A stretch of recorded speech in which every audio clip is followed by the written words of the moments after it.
Hello everyone, welcome to PK4. Let's discuss about the auto tracking component today.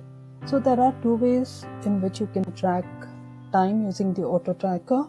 So one is when the auto tracker is added to an object, and as soon as you're on that view page of an object, the timer will start recording automatically.